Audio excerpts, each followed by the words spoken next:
Hi, so this week talking about the employee experience and how much it's costing you not to address it. And I gave you some numbers yesterday, they're also in this week's newsletter, and it's scary numbers if you don't address it. So you have to start by measuring. As we know, you can't manage it if you don't measure it. And it's not about measuring employee engagement. It's not about measuring employee satisfaction. It has to be the employee experience. That's a lived experience across the employee life cycle.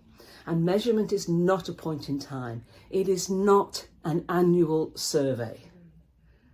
Get over that.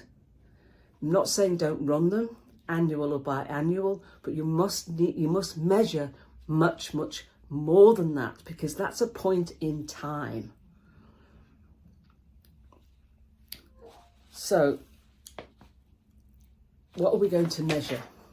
Well, Qualtrics, and I'll put links in this week's newsletter, and they've got some really great advice on measuring the employee experience. And they suggest there's 5 measures we should be looking at: engagement, the intent to stay, the experience versus the expectation, inclusion, and well-being. And they have taken those 5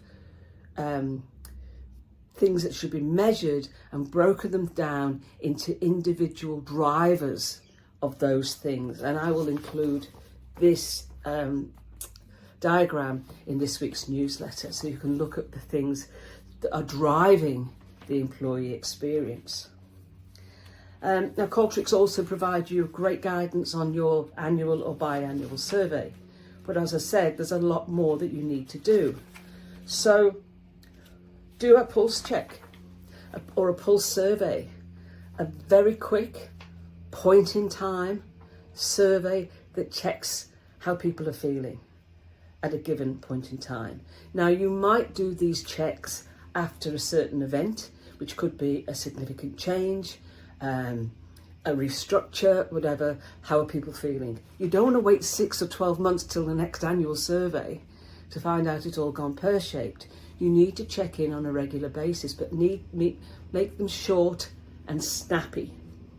Yeah, and make them relevant. You might be doing a pulse check based on what you learned from the last annual survey to see if any improvements you put in are actually having the desired effect. One-on-one. Leaders should be asking employees how they're feeling and listening to what they're saying. Team meetings, check in at the start of the team meeting. I like to use things like these little smiley faces. You can have a version of those. Get every individual at the start of the meeting, circle the one they're feeling and talk to it.